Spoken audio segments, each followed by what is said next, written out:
Chapter 41 The Siege of La Rochelle. The Siege of La Rochelle was one of the great political events of the reign of Louis XIII, and one of the great military enterprises of the Cardinal. It is then interesting and even necessary that we should say a few words about it, particularly as many details of this siege are connected in too important a manner with the story we have undertaken to relate to allow us to pass it over in silence. The political plans of the Cardinal when he undertook this siege were extensive. Let us unfold them first, and then pass on to the private plans which perhaps had not less influence upon his eminence than the others. Of the important cities given up by Henry IV to the Huguenots as places of safety, there only remained La Rochelle. It became necessary, therefore, to destroy this last bulwark of Calvinism, a dangerous leaven with which the ferments of civil revolt and foreign war were constantly mingling. Spaniards, Englishmen, and Italian malcontents, adventurers of all nations, and soldiers of fortune of every sect, flocked at the first summons under the standard of the Protestants, and organized themselves like a vast association, whose branches diverged freely over all parts of Europe. La Rochelle, which had derived a new importance from the ruin of the other Calvinist cities, was then the focus of dissensions and ambition. Moreover, its port was the last in the kingdom of France open to the English, and by closing it against England, our eternal enemy, the Cardinal completed the work of Joan of Arc and the Duc de Guise. Thus Bassompierre, who was at once Protestant and Catholic, Protestant by conviction and Catholic as commander of the Order of the Holy Ghost, Bassompierre, who was a German by birth and a Frenchman at heart, in short, Bassompierre, who had a distinguished command at the siege of La Rochelle, said, in charging at the head of several other Protestant nobles like himself, "You will see, gentlemen, that we shall be fools enough to take La Rochelle." And Bassompierre was right. The cannonade of the Isle of Ré presaged to him the dragonnades of the Cevennes. The taking of La Rochelle was the preface to the revocation of the Edict of Nantes. We have hinted that by the side of these views of the levelling and simplifying minister, which belong to history, the chronicler is forced to recognize the lesser motives of the amorous man and jealous rival. Richelieu, as everyone knows, had loved the Queen. Was this love a simple political affair, or was it naturally one of those profound passions which Anne of Austria inspired in those who approached her? That we are not able to say. But at all events, we have seen by the anterior developments of this story that Buckingham had the advantage over him, and in 2 or 3 circumstances, particularly that of the diamond studs, had, thanks to the devotedness of the 3 musketeers, and the courage and conduct of D'Artagnan, cruelly mystified him.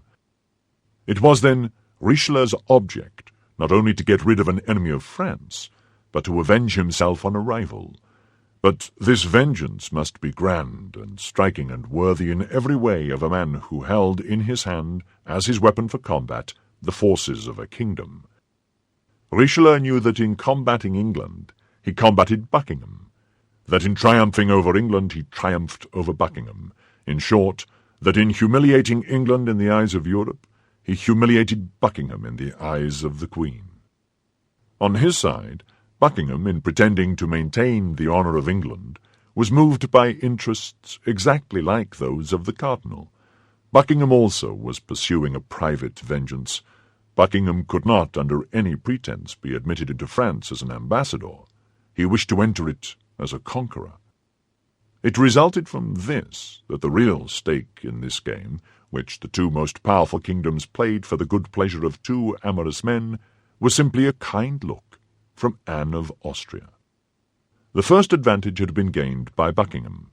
Arriving unexpectedly in sight of the Isle of Ré, with 90 vessels and nearly 20,000 men, he had surprised the Comte de Toiras, who commanded for the king in the isle, and he had, after a bloody conflict, effected his landing. Allow us to observe in passing that in this fight perished the Baron de Chantal, that the Baron de Chantal left a little orphan girl, 18 months old, and that this little girl was afterward Madame de Sévigné.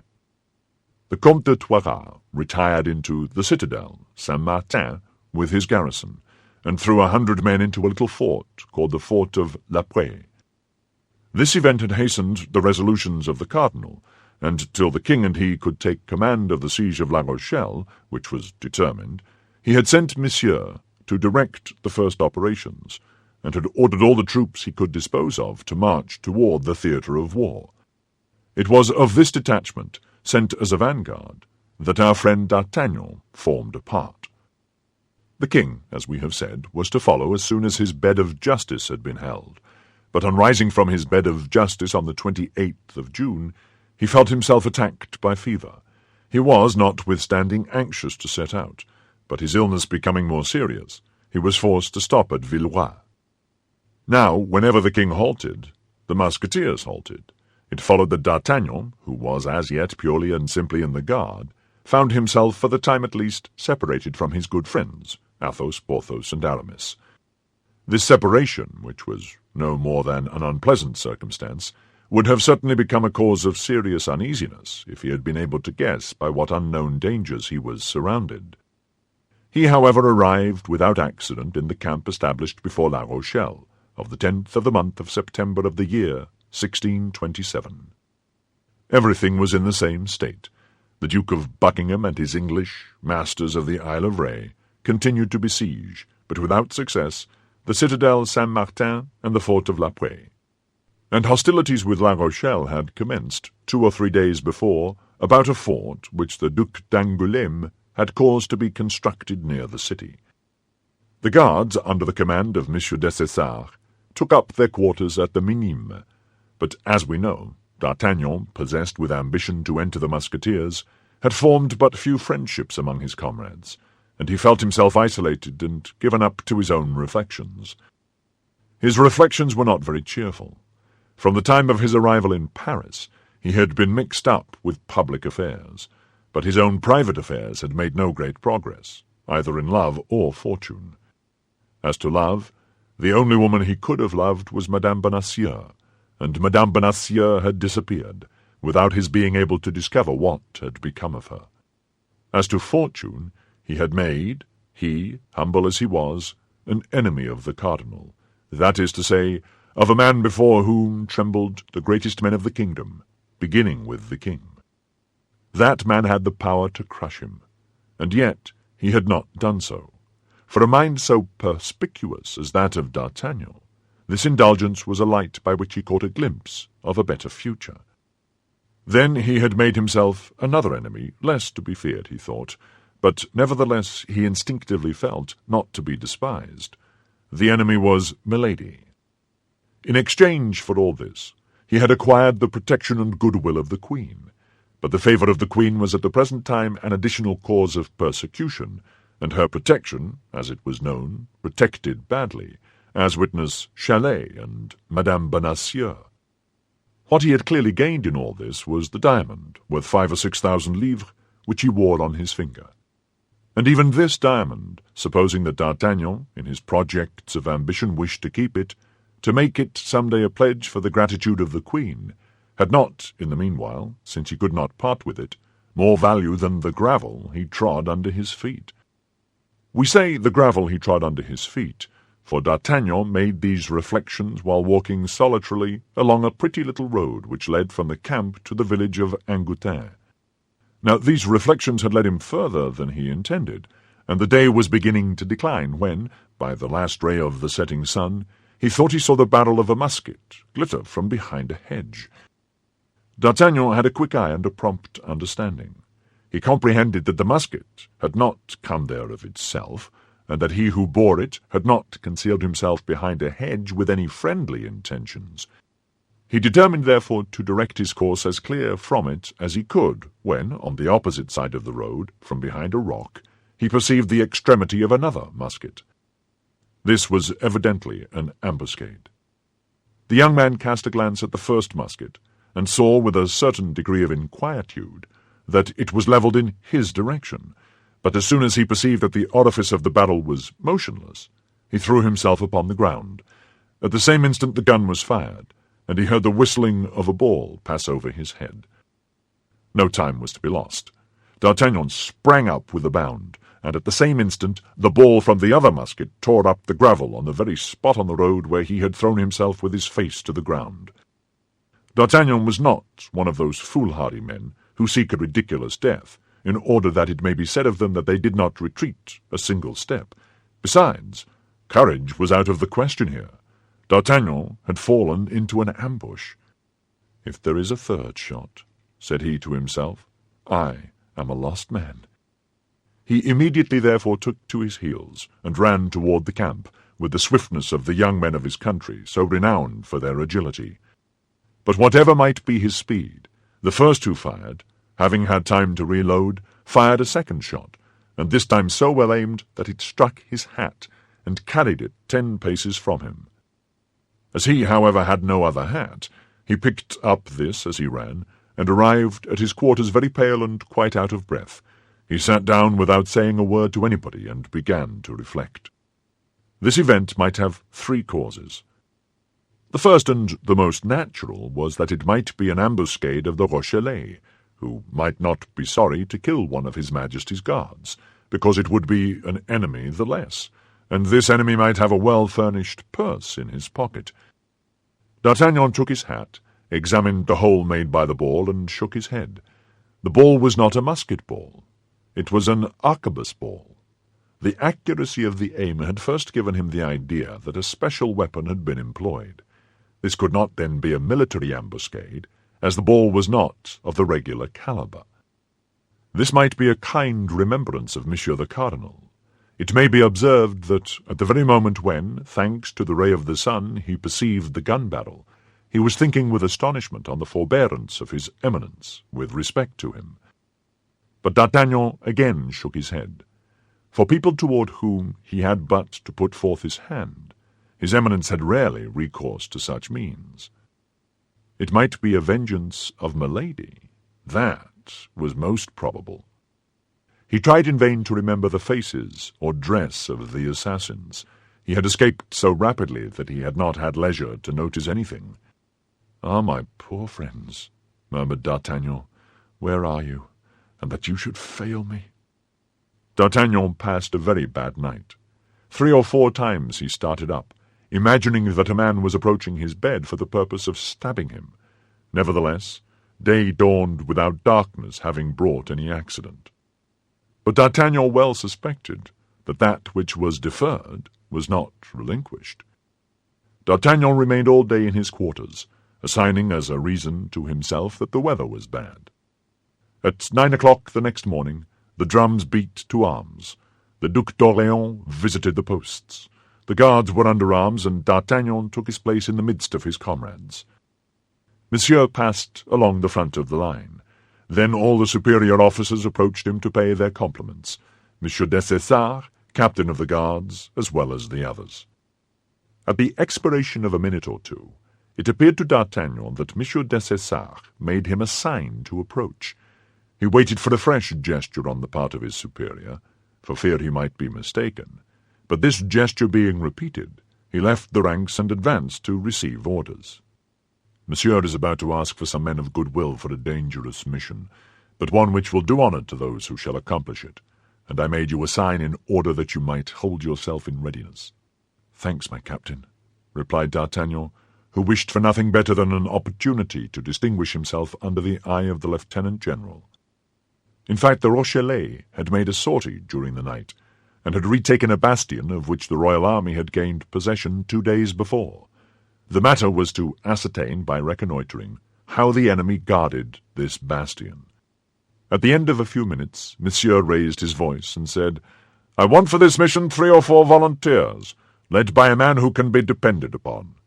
"As to the man to be depended upon, I have him under my hand, monsieur," said Monsieur Dessessart, pointing to D'Artagnan, "and as to the 4 or 5 volunteers, monsieur has but to make his intentions known, and the men will not be wanting." "4 men of good will, who will risk being killed with me," said D'Artagnan, raising his sword. 2 of his comrades of the guards immediately sprang forward, and 2 other soldiers having joined them, the number was deemed sufficient. D'Artagnan declined all others, being unwilling to take the first chance from those who had the priority. It was not known whether, after the taking of the bastion, the Rochellais had evacuated it or left a garrison in it. The object then was to examine the place near enough to verify the reports.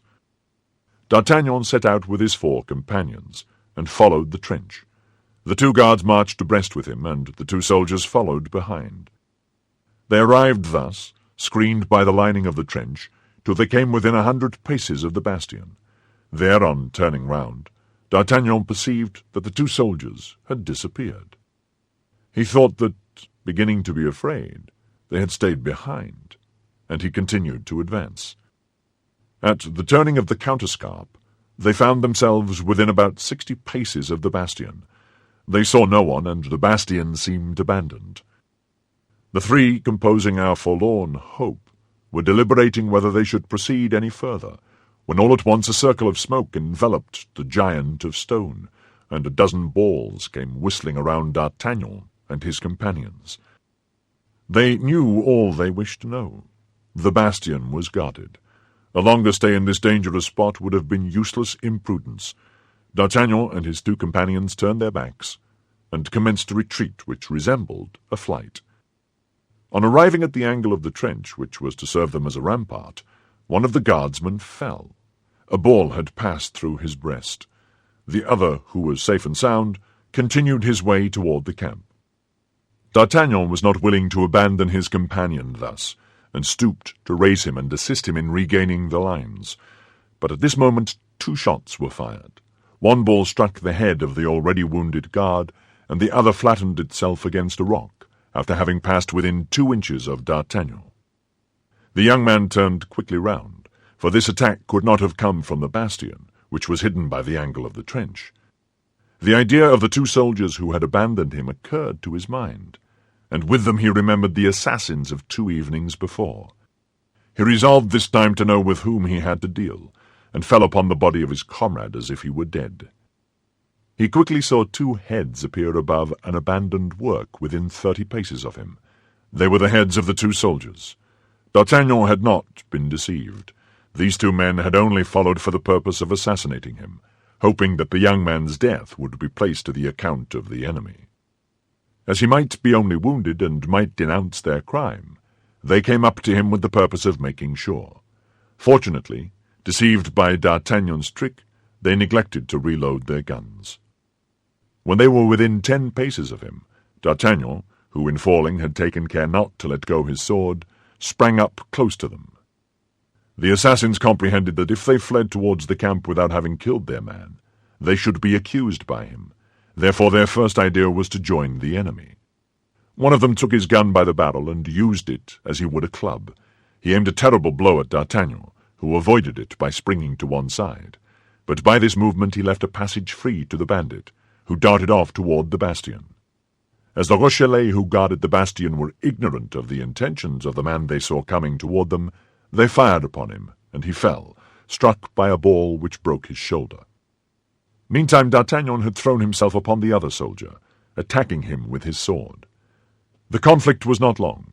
The wretch had nothing to defend himself with but his discharged arquebus.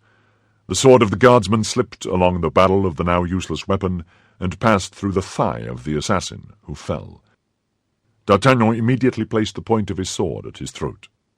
"Ah, do not kill me!" cried the bandit. Pardon, my officer, and I will tell you all." "Is your secret of enough importance to me to spare your life for it?" asked the young man, withholding his arm. "Yes, if you think existence worth anything to a man of 20 as you are, and who may hope for everything, being handsome and brave as you are." "Wretch!" cried D'Artagnan. "Speak quickly. Who employed you to assassinate me?" "A woman whom I don't know, but who is called Milady." "But if you don't know this woman, how do you know her name?" "My comrade knows her, and called her so. It was with him she agreed, and not with me. He even has in his pocket a letter from that person, who attaches great importance to you, as I have heard him say. But how did you become concerned in this villainous affair?" "He proposed to me to undertake it with him, and I agreed." "And how much did she give you for this fine enterprise?" 100 louis. "Well, come," said the young man, laughing. "She thinks I am worth something. 100 louis. Well, that was a temptation for 2 wretches like you. I understand why you accepted it. and I grant you my pardon, but upon one condition." "What is that?" said the soldier, uneasy at perceiving that all was not over. "That you will go and fetch me the letter your comrade has in his pocket." "But," cried the bandit, "that is only another way of killing me. How can I go and fetch that letter under the fire of the bastion?" "You must nevertheless make up your mind to go and get it, or I swear you shall die by my hand." "Pardon, monsieur. Pity. In the name of that young lady you love, and whom you perhaps believe dead, but who is not," cried the bandit, throwing himself upon his knees and leaning upon his hand, for he began to lose his strength with his blood. "And how do you know there is a young woman whom I love, and that I believed that woman dead?" asked D'Artagnan. "By that letter which my comrade has in his pocket." "You see, then," said D'Artagnan, "that I must have that letter, so no more delay, no more hesitation. Or else, whatever may be my repugnance to soiling my sword a second time with the blood of a wretch like you, I swear by my faith as an honest man." And at these words D'Artagnan made so fierce a gesture that the wounded man sprang up. "Stop, stop!" cried he, regaining strength by force of terror. "I will go, I will go." D'Artagnan took the soldier's arquebus, made him go on before him, and urged him toward his companion by pricking him behind with his sword.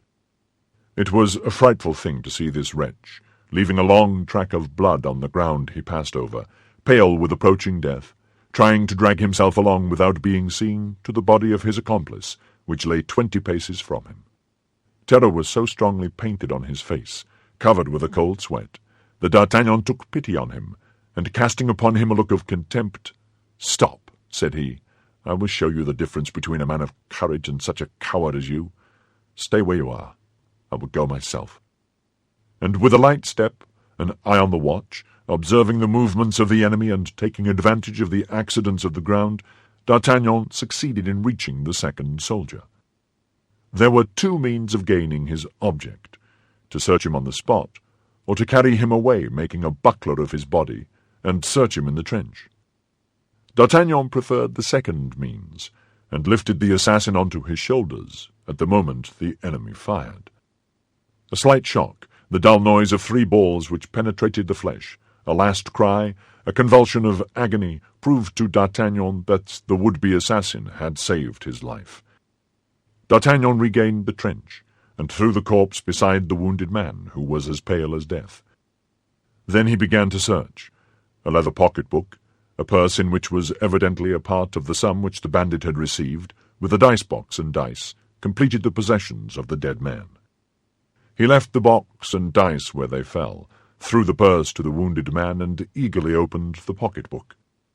Among some unimportant papers he found the following letter, that which he had sought at the risk of his life. "Since you have lost sight of that woman, and she is now in safety in the convent, which you should never have allowed her to reach, try at least not to miss the man. If you do, you know that my hand stretches far, and that you shall pay very dearly for the 100 louis you have from me." No signature. Nevertheless, it was plain the letter came from Milady. He consequently kept it as a piece of evidence, and being in safety behind the angle of the trench, he began to interrogate the wounded man. He confessed that he had undertaken with his comrade, the same who was killed, to carry off a young woman who was to leave Paris by the Barrière de la Villette, but having stopped to drink at a cabaret, they had missed the carriage by 10 minutes. "But what were you to do with that woman?" asked D'Artagnan, with anguish. "We were to have conveyed her to a hotel in the Place Royale," said the wounded man. "Yes, yes," murmured D'Artagnan, "that's the place. Milady's own residence." Then the young man tremblingly comprehended what a terrible thirst for vengeance urged this woman on to destroy him, as well as all who loved him, and how well she must be acquainted with the affairs of the court, since she had discovered all. There could be no doubt she owed this information to the cardinal. But amid all this he perceived, with a feeling of real joy, that the queen must have discovered the prison in which poor Madame Bonacieux was explaining her devotion, and that she had freed her from that prison. And the letter he had received from the young woman, and her passage along the road of Chaillot like an apparition, were now explained. Then also, as Athos had predicted, it became possible to find Madame Bonacieux, and a convent was not impregnable. This idea completely restored clemency to his heart. He turned toward the wounded man, who had watched with intense anxiety all the various expressions of his countenance, and holding out his arm to him said, "Come, I will not abandon you thus. Lean upon me and let us return to the camp." "Yes," said the man, who could scarcely believe in such magnanimity. "But is it not to have me hanged?" "You have my word," said he. "For the second time I give you your life." The wounded man sank upon his knees, to again kiss the feet of his preserver.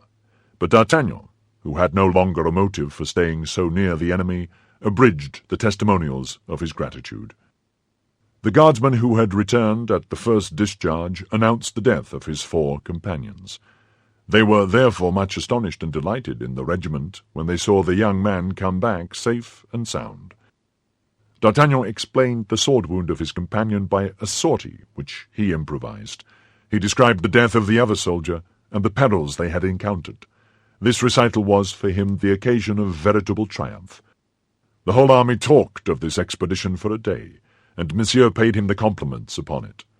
Besides this, as every great action bears its recompense with it, the brave exploit of D'Artagnan resulted in the restoration of the tranquillity he had lost. In fact, D'Artagnan believed that he might be tranquil, as one of his 2 enemies was killed, and the other devoted to his interests. The tranquillity proved one thing, that D'Artagnan did not yet know Milady.